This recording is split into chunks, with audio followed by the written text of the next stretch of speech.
Saudações caríssimos, bem-vindo a mais uma aula. Na aula de hoje, praticamente temos aqui que falar de definição de semigrupo. Portanto, teremos alguns exemplos de modo a entender o que é uma estrutura algébrica, um semigrupo. Para começar, é que semigrupo é um grupoide. Portanto, é necessário que assista a aula que fala sobre grupoide. Dizer o seguinte, nós temos semigrupo. Diz-se que a estrutura algébrica A-θ, sendo este A conjunto suporte, θ uma operação, se esta é uma estrutura algébrica de grupo, então temos que o θ é lei de composição interna no conjunto A. O que quer dizer θ ser uma lei de composição interna no conjunto A? Quer dizer que, para qualquer que seja os objetos x e y pertencentes ao conjunto A, que é o conjunto tal, existe o único z pertencente a A, nós temos que o x operando com y é igual a z. Primeiro, essa é a condição que um grupoide cumpre. Depois, temos que, para além de cumprir essa primeira condição, cumpre a segunda. θ é associativa, ou θ goza da propriedade associativa. O que quer dizer? Quer dizer, para qualquer que seja os elementos x, y, z pertencentes ao conjunto suporte A, temos que, se tivermos a operar entre parênteses x com y e operar com z, o resultado é o mesmo que operar x entre parênteses operar y com z. Mudamos os parênteses. É esse o significado da propriedade associativa. Se eu tiver uma lei de composição interna que cumpre essas duas condições, chamamos semigrupo. Para já, para melhor entender isso, temos aqui um exemplo. O exemplo diz o seguinte: mostre que a estrutura algébrica R2, θ, onde R2 é o conjunto de partida, o conjunto de todos os pares ordenados reais. Sendo θ definido do segundo modo: o par ordenado XY operando com o par ordenado Zθ é igual ao par ordenado, o resultado é um par ordenado, em que a primeira componente do par ordenado é o primeiro elemento x, depois somamos com o primeiro elemento z. E depois y mais t, este y mais t. É para mostrar que é um semigrupo. Primeiro, se eu preciso mostrar que esse é um semigrupo, preciso primeiro mostrar que θ é uma lei de composição interna. O que isso quer dizer? Quer dizer que eu preciso mostrar que para qualquer que seja o x, o y, o z, o t, pertencente ao conjunto de números reais,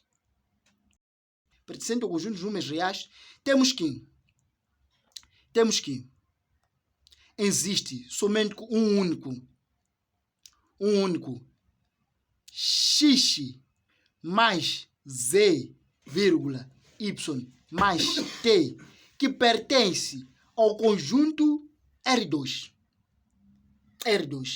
Tal que, vamos colocar aqui, tal que x, y, θ, z, t é igual, isto é igual a x mais z, y mais t. Temos isso. E como eu hei de mostrar isso? Primeiro, eu preciso saber que o x, y, z, t são objetos reais. São números reais que eu disponho. Eu tenho esses objetos. X, y, z pertence a R.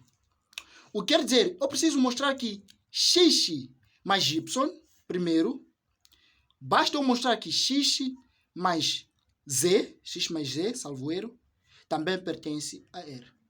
É lógico. X é um número real, z é um número real. A soma de dois números reais é um número real. Logo, esse está satisfeito. Pertence a R. Então, segundo, y mais t. Y mais t também pertence a R. Por quê? Y é um número real e t é um número real. Primeira está satisfeito. Quer dizer, nós conseguimos mostrar aqui, primeiro estamos a mostrar a existência no conjunto de partida ou de chegada, R2. Isto aqui existe. Será que é único? Sim, é único.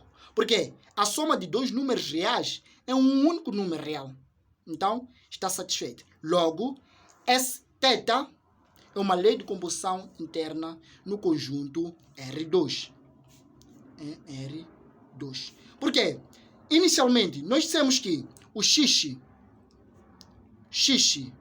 mais z, y mais t, pertence a R. E qual é o significado disto? É que x mais z pertence a R e y mais t também pertence a R. E nós conseguimos mostrar que este pertence a R e este pertence a R. Logo, temos sim uma lei de composição interna no conjunto R2. Segundo, preciso mostrar aqui a validade da propriedade associativa. Não vou colocar aqui a definição da propriedade associativa, é aquela, vou aplicar direto a propriedade. Então, o que a propriedade associativa diz-nos? Quer dizer, se eu tiver aqui um x, y, θ, z, t, θ, eu preciso ter três elementos para avaliar a propriedade associativa. θ, u, v é igual a x, y, θ, z, t, θ, u, v.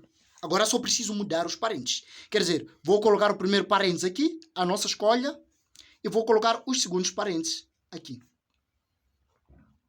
Quer dizer, eu preciso mostrar, primeiro, desenvolver este primeiro membro. Chamamos este primeiro membro.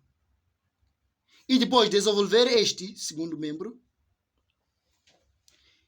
E depois, por fim, comparar os resultados. Se os resultados desse desenvolvimento forem iguais ao resultado desse desenvolvimento, então essa lei de composição interna é associativa. Para já. Primeiro, desenvolvendo o primeiro membro, teríamos aqui x, y, θ, z, t, θ, u, v será igual. O que significa isto aqui? Então, nós vamos voltar a usar a definição da nossa operação aqui para desenvolver este membro. A operação está definida de qual modo? Aqui, vamos começar primeiro o que está dentro de parênteses, prioridades. Então, teremos aqui esse x, primeiro componente, somar com segunda componente, vírgula, segunda componente, somar com a segunda componente. Isto, θ, u, v. Estamos a desenvolver este membro. Vou voltar a copiar o mesmo membro. θ, z, θ, u, v. Isto vai ser igual. Agora vamos tentar eliminar esta operação. Vamos usar a definição da operação. O resultado é um par ordenado. Somamos a primeira componente com a primeira componente daí, u. Segunda componente mais a segunda componente dela. E aqui temos o resultado. Vamos agora trabalhar com o segundo membro. Trabalhando com o segundo membro, teremos x, é o que nós temos, θ, z, t, θ, u, v. Aqui vai ser igual. Aplicamos aqui a definição da operação. X, y, θ. Teremos aqui primeira componente, z. Somar com a primeira componente, u. Primeira componente, t. Somar com a segunda componente, t. Somar com a segunda componente, v. Voltamos a copiar isto. X, y, θ, z, t, θ, u, v. Igual. Aplicamos a definição da operação. Primeira componente, x, somar com a primeira componente, z mais u. Primeira componente, y, somar com a segunda componente, t mais v. E daqui já desenvolvemos o primeiro membro. Este era o nosso primeiro membro. Este é o nosso segundo membro. Desenvolvemos o primeiro membro, o resultado é este. Temos o primeiro membro, o resultado também é este. O primeiro membro resultou num par ordenado x mais z mais u, y mais t mais v. O segundo membro, x mais z mais u, y mais t mais u. Então, temos que o primeiro membro é igual ao segundo membro. Logo, a propriedade é associativa. Se a primeira condição cumpriu-se, que é θ é uma lei de composição interna, a segunda cumpriu-se, então a estrutura algébrica R2 θ é um grupoide. E não grupoide, semi-grupo. Agradeço por ter ficado até o final do vídeo. Te espero na próxima oportunidade.